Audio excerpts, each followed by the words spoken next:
Hello বন্ধুগণ, সবাই কেমন আছেন? টকমিস টাকেস কিচেন আপনাদের স্বাগতম। আমি আজকে এনেছি শঙ্কর মাছ। তো এটা যেহেতু বাড়িতেই কাটা হচ্ছে, তো এই জন্য এর মাথাটাকে বাদ দিয়ে দেওয়া হয়েছে এবং মাঝখানের শিটটাকে। তো তারপরে দু অর্ধেক করে আমরা এটাকে জলে ভিজিয়ে নিচ্ছি যাতে ওর ছালটা ছাড়ানো যায়।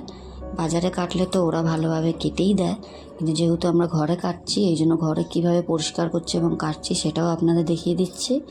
তো মাছটা এভাবে দুভাবে কেটে তো আমি গরম জলে ভিজিয়ে এইভাবে ছালগুলোকে ছাড়িয়ে নিচ্ছি।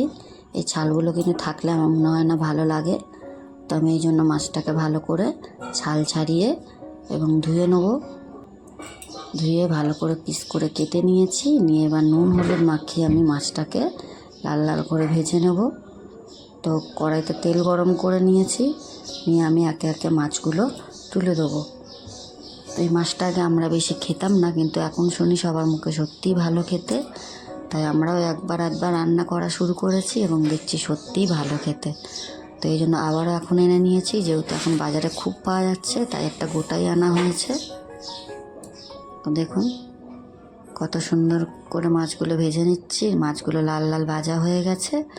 ওই কড়াইতে অল্প তেল দিয়ে আমি পেঁয়াজগুলো তুলে দিয়েছি, গোল্ডেন ব্রাউন হয়ে যাক, তারপরে করব। আমার ভিডিওগুলো যদি আপনাদের ভালো লাগে অতি অবশ্যই সাবস্ক্রাইব এবং লাইক কমেন্ট শেয়ার করে দেবেন। সাবস্ক্রাইব করে আমার পাশে থাকা অনুরোধ রইল আপনাদের, যাতে আমি জীবনে এগিয়ে যেতে পারি সেরকম সাহায্য করবেন অতি অবশ্যই আমাকে। তো পেঁয়াজগুলোকে আমি ভাজা হতে দিচ্ছি যতক্ষণ না গোল্ডেন ব্রাউন হয়। তো আমার পেঁয়াজটা গোল্ডেন ব্রাউন হয়ে গিয়েছে। দেখুন আমার পেঁয়াজটা কিন্তু ভাজা ভাজা হয়ে গিয়েছে। তো এবার আমি এর মধ্যে তুলে দেবো আদা রসুনের পেস্ট। আমি 1 চামচ আদা রসুন দিচ্ছি। এটাকে পুরো মাংসের মতো রান্না করতে হবে। তো আমি এরকম আদা রসুন পেস্ট দিয়েও এটাকেও ভালো করে ভেজে নেব, মশলাটাকে কষিয়ে নেব।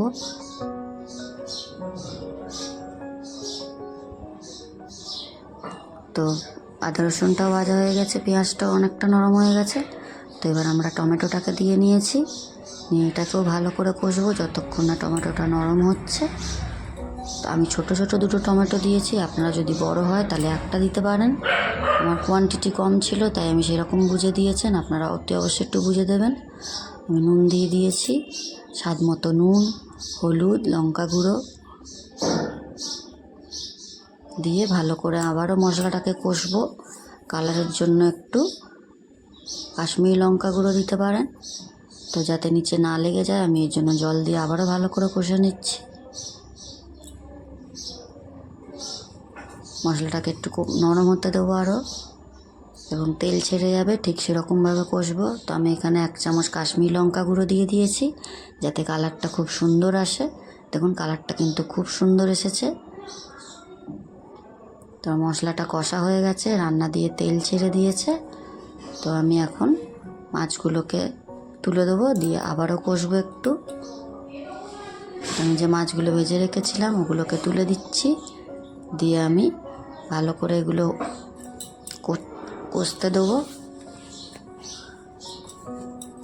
তো মাছের মধ্যে মশলাটা যেন ঢোকে ঠিক সেরকমভাবে করে নিচ্ছি। নিয়ে বেশ কিছুক্ষণ ফুটিয়ে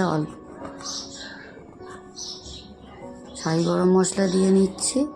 নিয়ে এবার আমরা এটাকে নামিয়ে দেবো। আমার রান্নাটা কিন্তু হয়ে গেছে, দেখুন পুরো কষা কষা হয়ে গেছে। কালিয়া, শঙ্কর মাছের কালিয়া আমাদের রেডি।